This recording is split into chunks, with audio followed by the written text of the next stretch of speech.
first step in creating my dream wedding dress was to make the bodice. I wanted a bustier top and knew that it had to fit perfectly. I ordered bra cups online in my size and pinned one to the form. Next, I took 100% cotton muslin, cut it into large rectangles, and ironed it to be nice and crisp. I then began draping the muslin pieces onto my dress form, following the indented seam lines to start making my bustier pieces. I flattened the fabric as I went and used a pen to mark each pattern piece. This is a technique I learned at fashion design school. I began cutting away my practice fabric, leaving the pattern piece pinned to the form before moving to the next piece. When pattern drafting on the form like this, you only have to complete one side of the bodice, since it's a symmetric design and you can cut out 2 pieces of fabric with one pattern piece later on.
Once my bustier pieces were all pinned to the dress form, it was time for the next step, to take each piece off the form and transfer them to drafting paper to make my pattern pieces.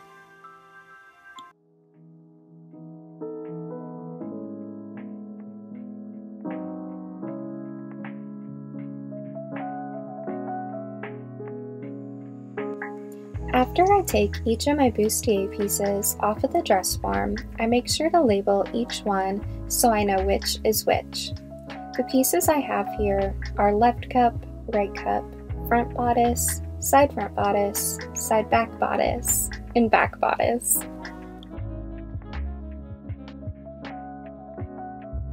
I use my measuring tools and grid paper to transfer over what I draped on the form.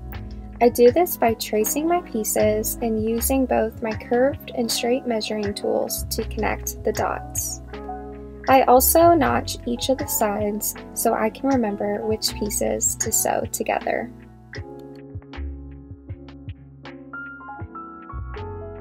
Always remember to add seam allowance. Here I used a seam allowance of 1/2 inch. You'll need seam allowance because the next step is to cut your pieces out of muslin and stitch together.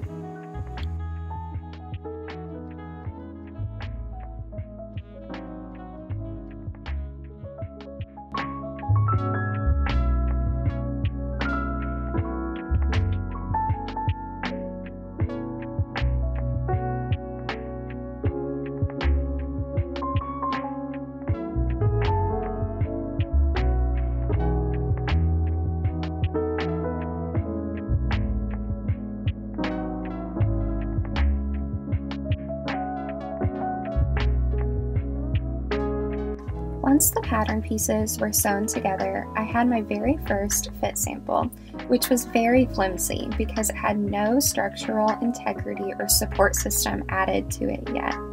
That's because the purpose of this initial sample was just to make sure it was sized big enough to fit around me and pin together in the back where the zipper would be. The next step was to address the cup situation. I decided the padded cups I bought were too heavy and that I didn't want extra padding in the cups. So I decided to make my own. I bought a sheet of foam at the craft store and, by measuring my own bust size, created cups that fit me perfectly. I adjusted my fit sample by adding my new foam cups plastic boning along the princess seams and added a zipper at the center back. Now I had my first real stab at a Bustier rough draft.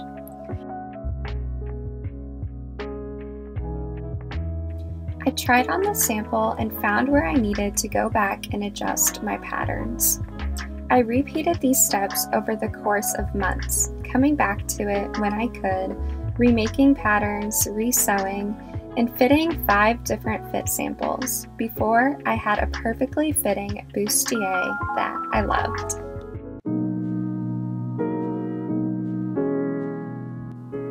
Now that I had my bodice figured out, I wanted to move on to my skirt and get a game plan for it before I moved into making my bodice out of my final fabric.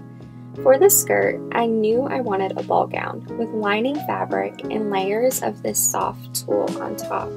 I went a little crazy and ordered 25 yards of this gorgeous soft tulle fabric that came all the way from Germany, and I absolutely loved it because it was very, very lightweight, soft, almost like a mesh material, and it was the exact fabric that I was looking for in order to create fullness and not look stiff.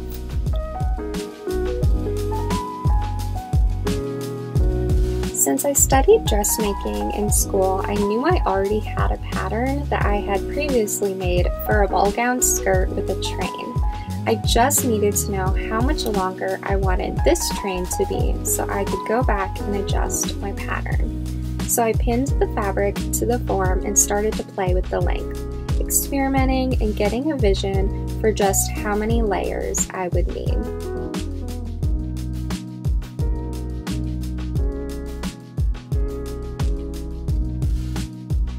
Once I found my desired length, I practiced putting various crinolines underneath the skirt so I could see the various amount of fullness that the skirt could potentially have.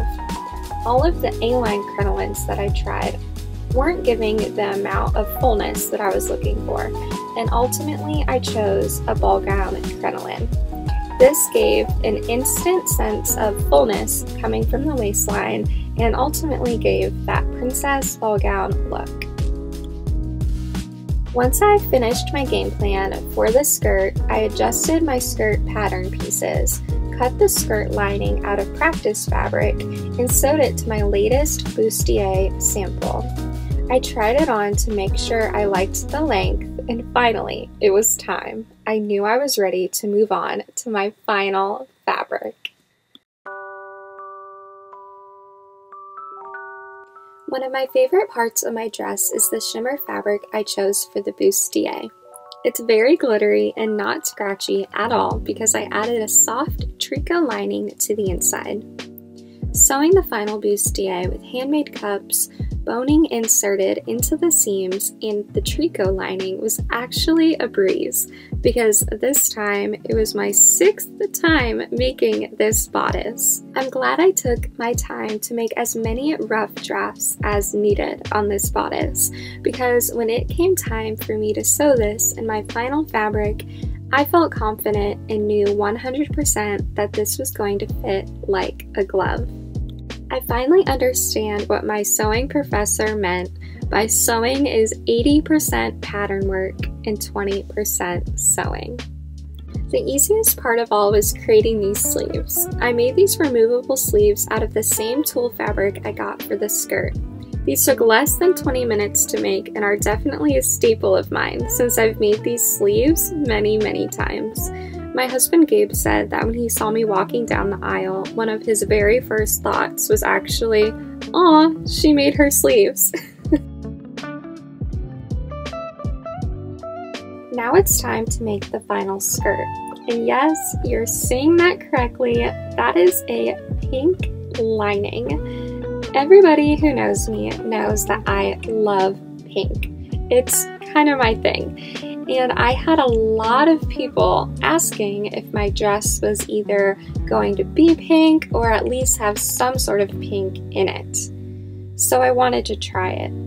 I tried the pink as my lining color and then I layered the soft white tulle on top. And it was actually really pretty. Like really, really pretty. But alas, after much thought, I kept thinking back to what younger MollyKate has always imagined her wedding dress to look like, and that was always a classic white traditional princess dress. So I switched it, and looking back, I am so happy I did.